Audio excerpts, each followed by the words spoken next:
Turn off the lights. Don't scroll. Don't adjust the volume. Just sit.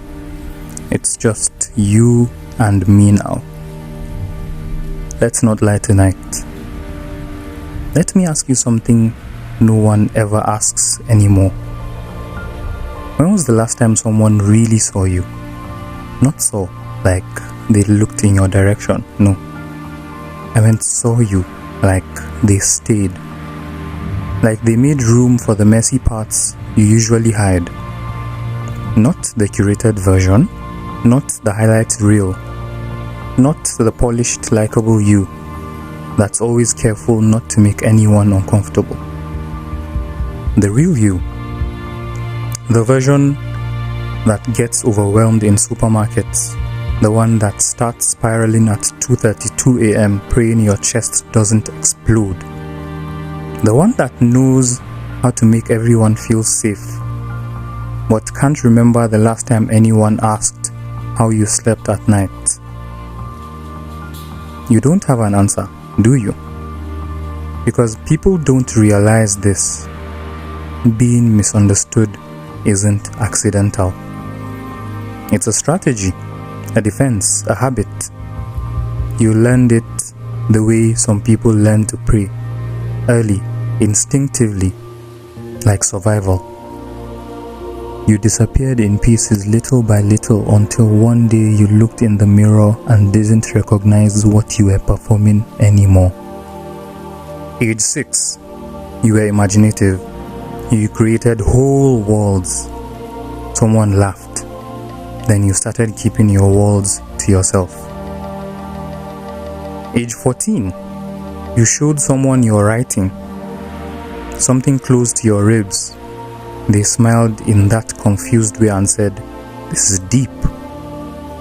You heard, "You're too much." So you learned to be less.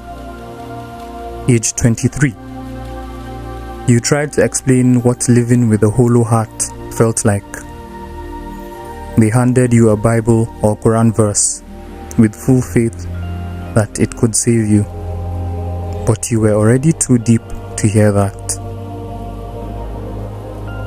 This isn't a podcast. It's an autopsy. And tonight, we're going to dissect what they left behind when they misunderstood you. You became fluent in a language that doesn't belong to you. The language that asks nothing, takes nothing, needs nothing. You learned how to erase yourself without anyone noticing. You learned to translate your thoughts, not into words, but into versions of yourself that won't get rejected. Sadness became, "I'm just tired." Rage became, "It's fine, no worries." Joy became, "Haha, yes, I'm good." Pain became, "Nah, don't worry about it, it's nothing." The more they misunderstood you, the more you edited yourself into something acceptable. Let's read today's log, shall we? This morning, you remembered something painful. You swallowed it with your breakfast. You went to walk anyway. You smiled. You said, "Hey." You didn't mean it, but they believed you. That's all that mattered. Afternoon, someone said something that stung. Something about how you always take things personally. You laughed, but the laugh didn't reach your chest. Evening, you were on your phone, staring at the contact of someone you miss. You typed the message. You deleted it. You slept next to your phone like it was a promise you'd already given up on. The worst part, you've become so good at translating yourself, you no longer know what the original language sounded like. They called it maturity. You called it quiet suicide. I remember once, I was 16, sitting in the back seat after a fight broke out in the living room. I wasn't even in it, but I felt like I caused it just by existing. I kept staring at the rearview mirror, hoping someone would notice I hadn't blinked in minutes. No one did, so I trained my face to stay neutral, like I wasn't there, like I wasn't breaking. The kind that doesn't show up in autopsies. You're praised for being strong, but really, you're just unresponsive. Welcome to the museum. It's not in any city, no opening hours, but you visit it every day. The museum of your lost selves.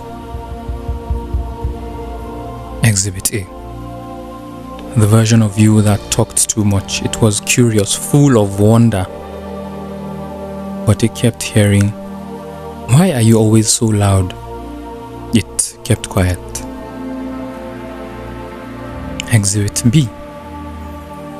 The one who asked for affection. It reached out first, too many times, until someone said, "You're too clingy." It stopped calling. Exhibit C. The dreamer. It wanted to change things, to build, to create, to love loud. But it was born in a culture where people tell you to be realistic. So it buried its dreams behind maybe next year. Some versions of you didn't die. They just learned how to stay quiet long enough to be mistaken for gone. You thought they were gone too. But silence isn't absence. It's just exhaustion. You know what's wild? You were there for all of it. Every amputation, every burial, you were both the killer and the undertaker, cutting away pieces of yourself just to fit into spaces that never deserved your full shape. They don't see that though. They see the version that still functions, the one that jokes, that listens, that always says, "No worries, it's cool."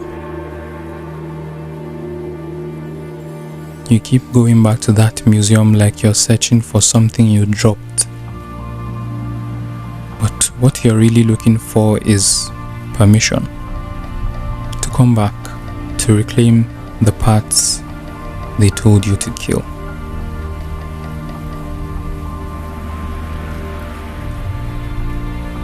So, let's talk about the experiment. You've done it 100 times. Objective, be seen. Hypothesis, if you speak your truth calmly, they will understand. Method, honesty, vulnerability, real eye contact. Phase 1, you unclench your jaw. Phase 2, you say the real thing, not the filtered one, not the safe version.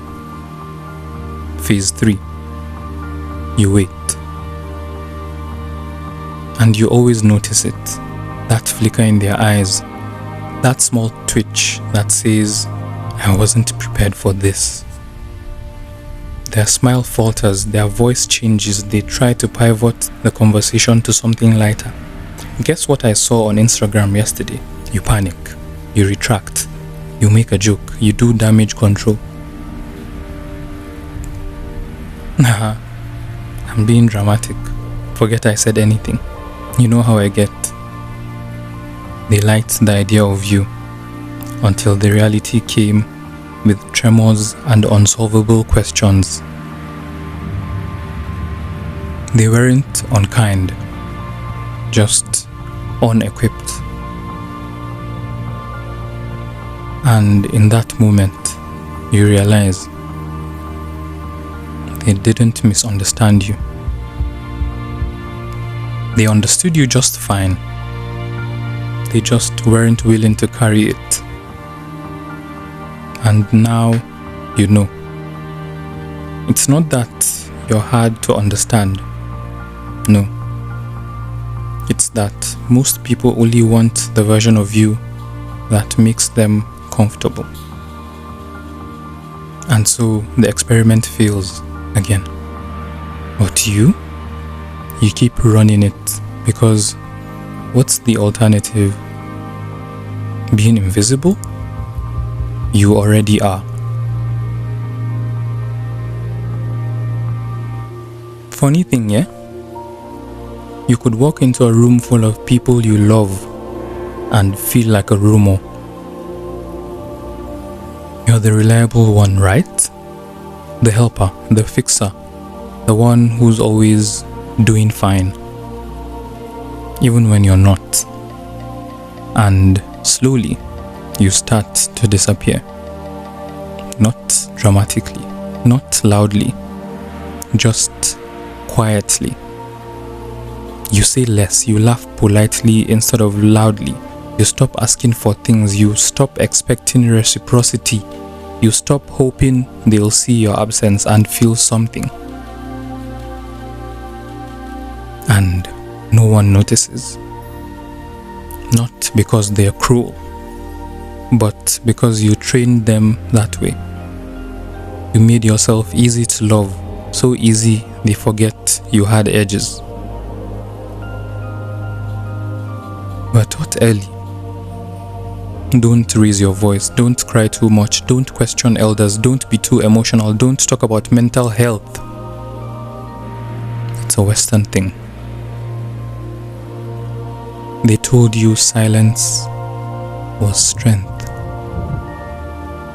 but they never taught you how to scream without shame. So you swallowed the storm and called it peace. In our house, you're strong wasn't a praise. It was protocol. It meant don't cry, don't complain, don't ever fall apart where others can't see. Even if your bones feel like they're breaking, you would stay awake so long your mouth started feeling like metal. And still, silence. Because survival didn't allow for softness. Not here. Not in a house where love came with chores and rest was seen as laziness. So you vanish, quietly, efficiently, convincingly, and the trapdoor you fall through, it doesn't lead you to peace. It leads to a place where even you forget you were ever real. There's a lie you still believe, and it's killing you slowly. That if you can just find the right words, if you can explain yourself perfectly, if you can soften all your sharp edges, then finally, someone will look at you and say, "There you are, I see you, I'm not afraid." But what if that never happens? What if you were never meant to be easy? What if your fullness was never a flaw? How do you mourn a version of yourself that never even got to live out loud? A version that only existed in silence and in almosts. Can I ask you something? Be honest. When was the last time you said what you actually meant and weren't punished for it? This isn't a cry for help. It's a farewell to the version of you that kept begging to be understood by people who never even tried.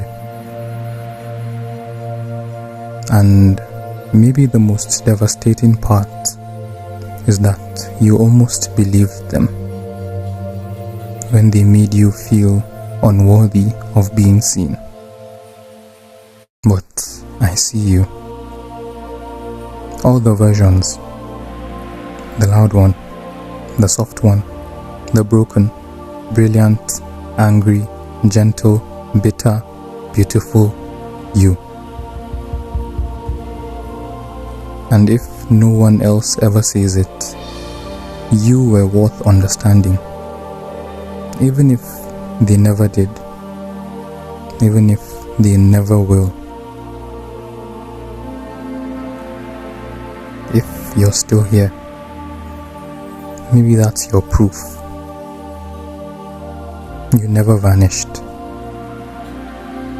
They just never looked long enough. They just never looked well enough. Maybe that's the part that breaks you. Not that they couldn't see you, but that they never tried.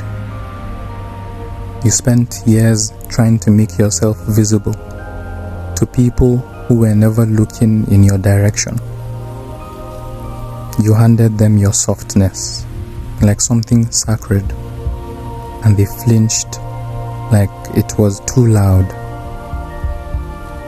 You begged to be understood by people who only ever wanted the quiet version of you, the convenient one, the one that didn't make them uncomfortable.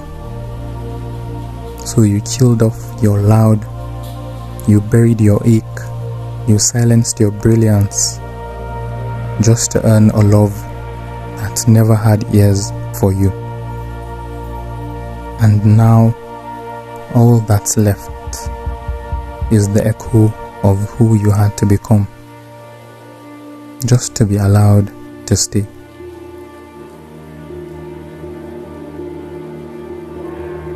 If you're still here, then maybe this is what survival looks like. A ghost in your own life, wondering how much more of yourself you will have to lose just to be allowed to exist. And you still showed up the next day like nothing died.